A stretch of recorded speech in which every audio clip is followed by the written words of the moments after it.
सुप्रभात। मैं तनु यादव, कक्षा 9वीं की छात्रा, आज आप सबके समक्ष अपना भाषण लेकर उपस्थित हूँ।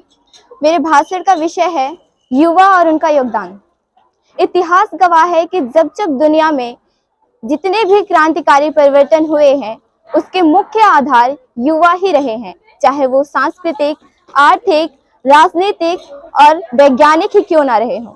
आजादी ऐसे ही थोड़ी मिल गई है हमें। आजादी के लिए हमने कतरा कतरा खून दिया था, बेजवानी जुनून दिया था, खड़े अंग्रेज माने नहीं तो गोलियों से भून दिया था।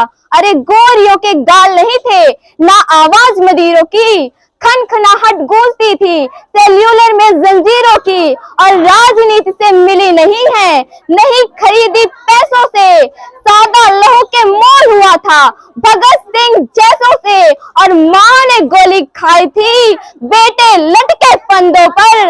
आजादी की डोली उठी है कुर्बानी के कंधों पर, आजादी की डोली उठी है कुर्बानी के कंधों पर। आजादी ऐसे ही थोड़ी मिल गई थी हमें। आजादी के लिए हमारे देश के युवाओं ने कदम कदम पर अपना साथ दिया और योगदान दिया।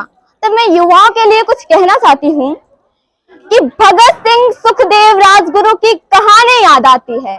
भगत सिंह, सुखदेव, राजगुरु की कहानी याद आती है। सरफरोशी की तमन्ना, वो बिस्मिल की जुबानी याद आती है। अरे गांधी के बेटों, अहिंसा के पुजारियों, सुन लो, शत्रु जब ललकारता है रण में तो सिर्फ भवानी याद आती है।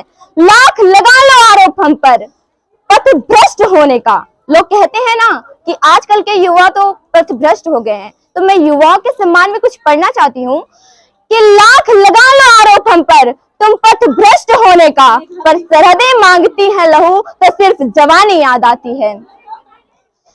और मैं लाल किले पे लहरा रहे तिरंगे से ये पूछना चाहती हूँ कि प्यासे वीरों को लहू का उन्मान पिलाने आई हूँ। ऐ तिरंगे सलाम तुझे है, पर याद दिलाने आई हूँ। तेरे खातिर कितनी को के पलक झपकते खाली हो गई, झांसी वाली तलवारें आजादी को मतवाली हो गई। तेरे खातिर ज्वार उठा था बंदूकों की नलियों में, उधम सिंह ने उधम मचाया लंदन वाली गलियों में। और आजाद भी क्या दीवाना था जिसने तुमसे प्यार किया। तेरे खातिर तिलक ने बागी हर अखबार किया, तेरे खातिर लाला ने जलती बागी आगे कर दी, गोरी लाठी को टक्कर देने अपनी छाती आगे कर दी। अरे जलियांवाला बाग जिनका इनकलाब सुनाता है, उनकी दो सांसों के पलतू आज तलक लहराता है, उनकी दो सांसों के पलतू आज तलक लहराता है। और एक बार हमारे देश के महान शायर आजादी के लिए ही रंगून के जेल में कैद थे, तो वहां अंग्रेजों के एक चापलूस ने इनकी चापलूसी करते हुए जफर के नाम 2 पंक्तियां लिखी और सुनाई। उसने कहा कि दम दमे में दम नहीं है, खैर मांगो जान की, ऐ जफर झुकने लगी शमशीर हिंदुस्तान की।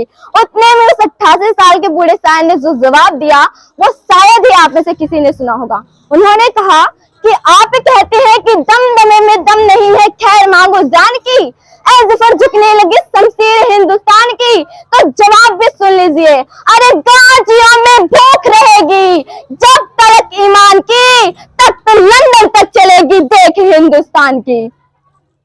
और मैं अपने देश के लिए कुछ कहना चाहती हूँ कि प्रीत की जो शीत गिरे तो गीत प्रेम के गाऊंगी, प्रीत की जो शीत गिरे तो गीत प्रेम के गाऊंगी, मौसम हो हंसने का बारंबार हंसाऊंगी, शमशीर बनाकर कलम को अपने तिरंग का जयगान लिखूंगी, दुश्मन की छाती पर चढ़कर जय जय हिंदुस्तान लिखूंगी।